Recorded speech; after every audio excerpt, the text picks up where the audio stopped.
बच्चे एक कंसाइनमेंट की डेबिट साइड है और एक क्रेडिट।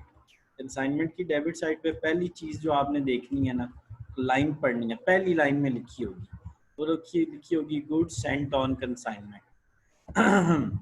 बेटे पहली लाइन में लिखा होगा गुड्स सेंट ऑन कंसाइनमेंट, लिखा होगा कि एक बंदे ने दूसरे बंदे को इतनी चीज़ें भेजी हैं, वो आपने यहाँ लिख लेनी है। अच्छा बेटा आपने पहली लाइन पढ़नी है, उसमें लिखा होगा कि बंदे ने इतने की चीज़ें उसको दूसरे को भेजी हैं, आपने उनको गुड सेंट कह के यहाँ लिख देना है। ठीक है बेटे, उसके साथ जी ही अक्सर पुत्र लिखा होगा कंसाइनर पेड इतने एक्सपेंसेस। कंसाइनर का नाम होगा, देखो अगर दो बंदे हैं, एक बंदा है खलील, ठीक है, खलील जो है वो चीज़ें भेज रहा है बेटा खलील, और वहीद जो है वो चीज़ें रिसीव कर रहा है बेटा। जो भेजने वाला है वो उसको कहते हैं कंसाइनर, और जो रिसीव करने वाला है उसे अक्सर पुत्र क्या कहते हैं, कंसाइनी कहते हैं। तो जब वो लिखेगा कि खलील पेड एक्सपेंसेस, तो उससे क्या मुराद है सर, उसे मुराद है एक्सपेंसेस पेड बाय कंसाइनर। उसे बेटा क्या मुराद है, एक्सपेंसेस पेड बाय कंसाइनर। ठीक है, कंसाइनर। तो बेटा आपने वो तो ढूंढ सर लेना। इसकी जगह हम बैंक अकाउंट लिखेंगे, expenses paid by consignor bracket में लिख देना एक्सपेंसेस पेड बाय कंसाइनर, और वैसे लिखना बैंक अकाउंट। ठीक है बेटा। सर कंसाइनर तो वो होते हैं ना जो चीजें भेज रहा है। हाँ, तो उसने एक्सपेंसेस किए हैं, उसने पेमेंट की है, तो बैंक के ज़रिए पेमेंट करता है या कैश के ज़रिए। हम कह रहे हैं कि वो कैश के ज़रिए कर रहा है। ठीक है अच्छा बच्चे। हाँ नहीं, अच्छा क्यों मसला, कि क्या आना चाहिए आपके जहन के मुताबिक। सर मुझे ये लग रहा है कि अगर वो चीजें भेज रहा है तो फिर वो क्यों एक्सपेंस पेड कर रहा है? बेटे देखो जब जो तक चीज, रिसीव कर रहा है उससे हाँ करनी गुड गुड, चाहिए ना। अच्छा सवाल है बेटे। खलील ने भेजी है ना, खलील जब तक चीज़ें उसके पास नहीं ना पहुंचा देता वहीद के पास, जब उसके हैंड ओवर कर जी देगा उसके बाद खर्चे वहीद करेगा बेटे। जब तक उस, अब मैंने जीएफसी वाले हैं, जीएफसी वाले जी चीज़ें भेज रहे हैं सवात में, तो बेटे सवात वाला जीएफसी गुजरात लेने नहीं आएगा, गुजरात वाले सवात पहुंचाएंगे, और सवात तक जितना खर्चा होगा सारा जीएफसी खुद करेगा। ठीक है।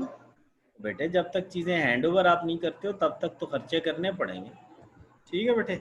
नेक्स्ट हम लिखेंगे जी सर। कंसाइनी का नाम, कंसाइनी का नाम लिखेंगे, और उसको कहेंगे कि एक्सपेंसेस पेड बाय कंसाइनी, उसको क्या बोलेंगे, expenses paid by consignee. Sir ये तब करेंगे ना जब वो कंसाइनी मतलब एक्सपेंसेस करेगा, कंसाइनी के पास चीज़ें पहुंच गई, उसने गोदाम ले लिया, उसने उनकी इंश्योरेंस करवा दी, उसने कुछ कोई और रेंट पे कर दिया, इस तरह के एक्सपेंसेस होंगे। आपने उनको अलग अलग नहीं ठीक है। लिखना, ऐड करके एक ही एंट्री करनी है। ठीक हो गया बेटा। 3 एंट्रीज करने के अच्छा बाद अच्छा बेटे आपने क्रेडिट में आ जाना है, और क्रेडिट में आपने लिखना है सेल्स के बारे में। इसके बारे में बेटा लिखा होगा सेल्स के बारे में, सेल्स। तो आपने सेल्स लिख देनी है, कंसाइनी का नाम लिख के सेल्स। बेटे साथ ही आपने चेक करना है कि अगर सारा बिक गया है तो स्टॉक ऑन कंसाइनमेंट आपने चेक करना है। इसके बाद बेटे साथ ही आपने क्या चेक करना है, स्टॉक ऑन स्टॉक। कंसाइनमेंट। ठीक है, अगर सारी बिक गई हैं तो स्टॉक ज़ीरो, सारी बिक गई हैं तो स्टॉक ज़ीरो। अगर बेटा सारी नहीं बिकी तो फिर क्या होगा सर, हमें स्टॉक कैलकुलेट करना पड़ेगा बेटा, हमें स्टॉक कैलकुलेट करना पड़ेगा। स्टॉक का फार्मूला सुनो ठीक है। बेटा, आपको चाहिए गुड सेंट, पहली जो मैंने करवाई है, उसके बाद आपको चाहिए expenses paid by consignor, expenses paid by consignor, consignor. और फिर चाहिए expenses paid by consignee, expenses paid by consignee. लेकिन कंसाइनी के एक्सपेंसेस बिफोर सेल होने चाहिए बेटा, before sale, before sale or before godown. बेटे अक्सर जो एक्सपेंसेस होने चाहिए ना कंसाइनी के, उनकी, वो अगर ऐसे लिखे हुए हैं ना, जी देखो ऐसे लिखा हुआ है, उसने लिखा हुआ है जी गो डाउन रेंट, उसने लिखा हुआ है सेल एक्सपेंसेस, उसने लिखा हुआ है इंश्योरेंस। बेटा अब जो है ना, हम इनमें से कोई एक्सपेंस भी नहीं लेंगे सर, क्यों बेटा, गो डाउन से पहले वाले लेने हैं। स्टॉक निकालते हुए कंसाइनी के एक्सपेंसेस कौन से लेने हैं, गो डाउन से पहले वाले। कौन से लेने हैं, गो डाउन से पहले वाले। मैंने। अब सपोज इंश्योरेंस पहले लिखा हुआ है, और बाकी बाद में लिखे हुए, तो आप बेटा सिर्फ इंश्योरेंस को लेंगे, बाकियों को नहीं लेंगे। बेटा ये डायरेक्ट एक्सपेंस होता है, ये बाकी नहीं नहीं गो डाउन के बाद जितने एक्सपेंसेस होते हैं वो इनडायरेक्ट होते हैं। वो क्या होते हैं? इनडायरेक्ट होते हैं। और अगर लिखा हुआ ही उनके साथ अदर हो तो फिर सर अदर लिखा हुआ है तो फिर तो पता ही कौन नहीं है, नहीं लेंगे। बेटा एक्सपेंसेस कंसाइनिंग के कौन से लेने हैं? सेल और गो डाउन के से पहले वाले, ठीक है। और अगर गो डाउन का लफ्ज़ आप पढ़ रहे हो, ठीक है। पहले ही नंबर पे गो डाउन का लफ्ज़ आ गया, सारे छोड़ देंगे, स्टॉक में उनको नहीं लेना। उनके साथ लिखा हुआ है सेलिंग एक्सपेंसेस, फिर भी नहीं लेना। उनके साथ बेटा क्या लिखा हुआ है? अदर एक्सपेंसेस, फिर भी नहीं लेना।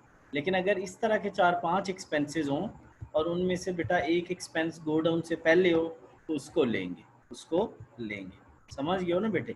ये पॉइंट इम्पॉर्टेंट था, जी सर। ठीक है। अब बेटा आपने क्या करना है, इन सब को अनसोल्ड यूनिट से मल्टीप्लाई करना है, अनसोल्ड यूनिट से मल्टीप्लाई करना है, टोटल यूनिट से डिवाइड कर देना सारों को। बेटा क्या सर करना ये है? सारी चीजें गिवन होंगी? कैसे? देखो ना, टोटल यूनिट्स क्वेश्चन में गिवन होते हैं या नहीं होते? सर बिल्कुल होते हैं बेटा। जितने सेल हो गए वो भी गिवन होते हैं, जो बाकी बच जाएंगे वो अनसोल्ड होते हैं। बेटे देखो ना, अगर एक बंदे ने 1000 टन उसने भेजा और 5000 टन बीच में से 500 टन सेल हो गया या 600 टन सेल हो गया कोयला बेटा, तो कितना अनसोल्ड होगा? सर अनसोल्ड होगा 400, और ठीक है बेटा। अनसोल्ड 400 हो गया, टोटल कितना था सर? टोटल 1000 हो गया। ये सारा मुकम्मल हो गया। गुड्स एंड कहाँ से आएंगी सर? गुड्स एंड यहाँ से आएंगी। एक्सपेंसेस बाय कंसाइनर कहाँ से आएंगे? यहाँ से आएंगे। एक्सपेंसेस बाय कंसाइनी कहाँ से आएंगे? यहाँ से आएंगे। लो बेटे 3 आंसर निकलेंगे, तीनों आंसर्स को आपस में क्या कर देना? ऐड कर देना। तो आपका क्या निकल आएगा? Unsold stock.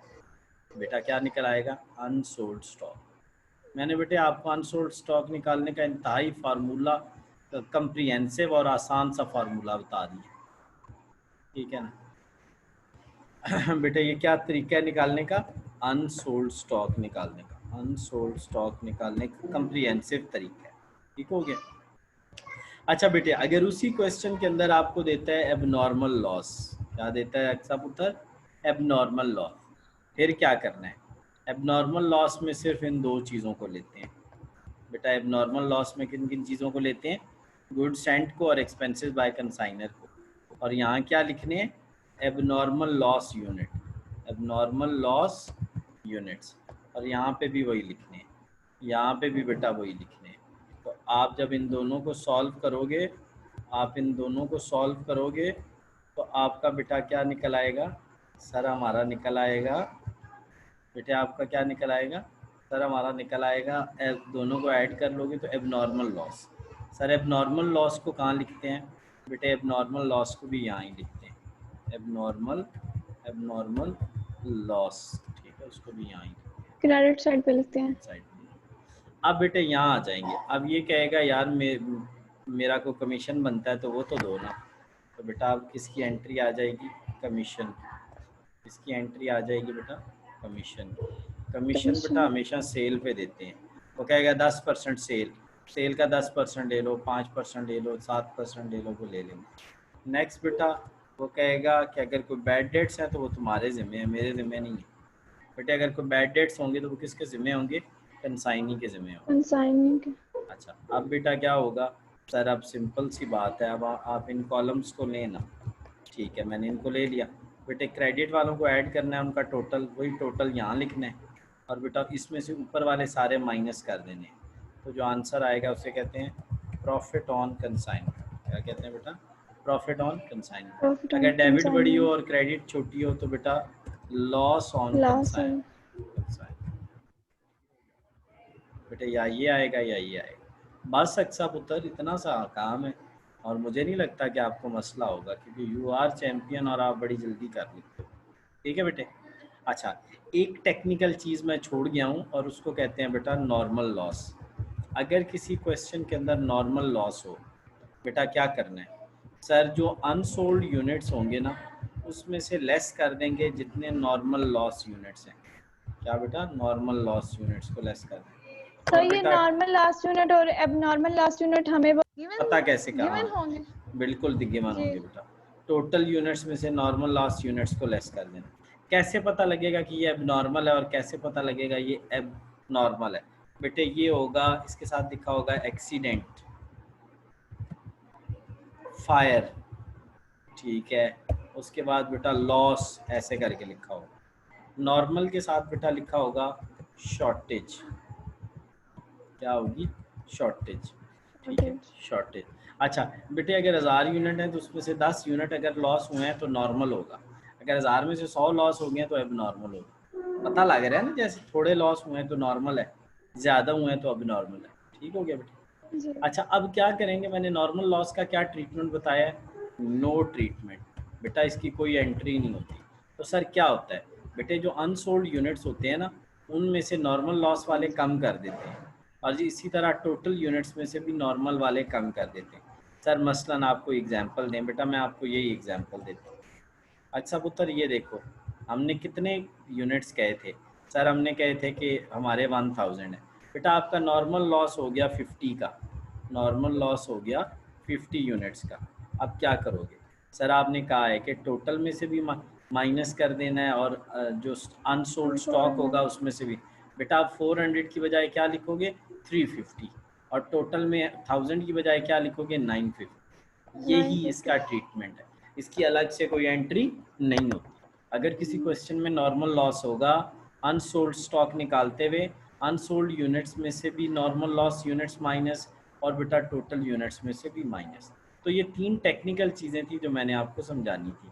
अब बेटे बाज़ औक़ात पेपर में वो कहता है आप बनाएं कंसाइनी अकाउंट, क्या बनाएं, कंसाइनी अकाउंट। बेटे ये देखो यहाँ से उठाओ कंसाइनी, यहाँ पे भी जिनके साथ कंसाइनी है वो उठा लो, बस इतनी सी बात है, ये सारे लिखने हैं। सर ये आपने क्रेडिट वाला डेबिट साइड और डेबिट वाला क्रेडिट बेटे साइड ऑपोजिट लिखी हो है। जाता है ना, ऑपोजिट हो जाता है, क्या हो जाता है अच्छा बेटे ऑपोजिट हो जाता है ना। उधर हम कंसाइनमेंट अकाउंट बनाया था तो कंसाइनी क्रेडिट में अच्छा था। अच्छा जी सर, वो क्योंकि वो सेल कर रहा था तो इसलिए, तो इसके पास तो ये हाँ परचेजेज होंगी ना।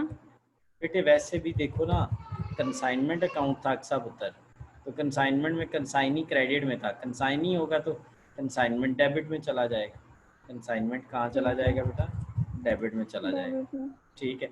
ये देखो सारों के साथ मैंने चेंज कर दिया है, कंसाइनी की बजाय क्या लगा दिया, कंसाइनमेंट लगा दिया। तीनों के साथ क्या लगा जी दिया, कंसाइन। एक बेटा एंट्री क्वेश्चन में इनके अलावा होगी, वो होगी एडवांस की, उसको कहते हैं बैंक अकाउंट, उसको बेटा कहते हैं अक्सर बैंक अकाउंट, या बेटा बाज़ औक़ात वो होगा बिल रिसीवेबल अकाउंट। एडवांस दो तरह का होता है बेटा, एडवांस कितनी तरह का होता है, 2 तरह का, एडवांस 2 तरह का होता है, ठीक है।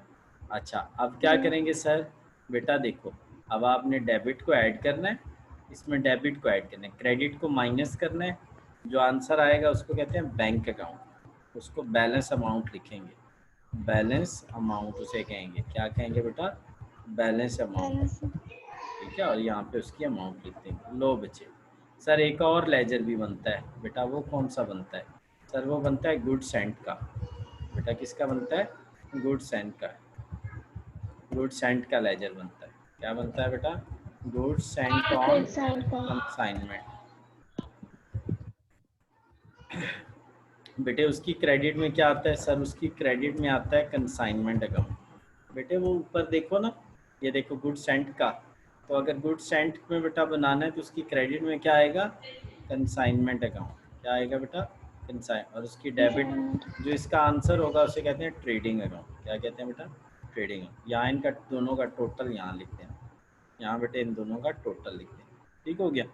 अच्छा पेपर में अक्सर पुत्र बाज़ औक़ात वो कह देगा कि आप बनाएं जी, वो बनाएं, क्या उसे कहते हैं, जर्नल एंट्रीज करें, क्या करें, जर्नल एंट्रीज। अब जनरल आप सुनो एंट्रीज। कैसे करोगे जर्नल एंट्रीज।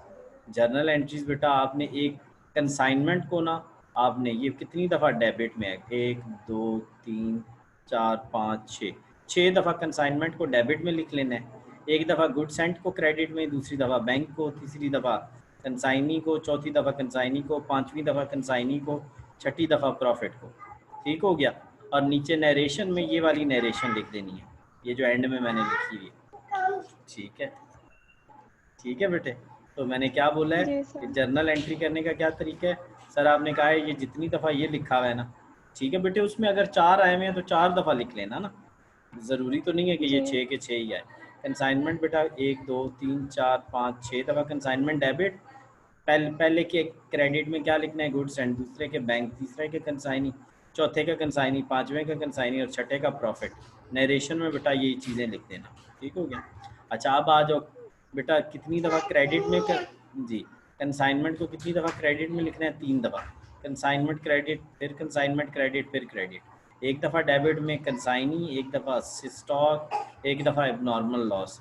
और बेटा एक की नरेशन ये, एक की ये और एक की ये, बस। अच्छा पुत्र ये जर्नल एंट्रीज हैं। अगर आपने जर्नल एंट्री करनी हो, जर्नल का नाम क्या लिखेंगे, कंसाइनर के जर्नल का नाम लिखेंगे, ऊपर लिखेंगे खलील्स जर्नल। इसका बेटा जर्नल बनाएंगे खलील्स जर्नल, इसका बेटा बनाएंगे खलील्स जर्नल।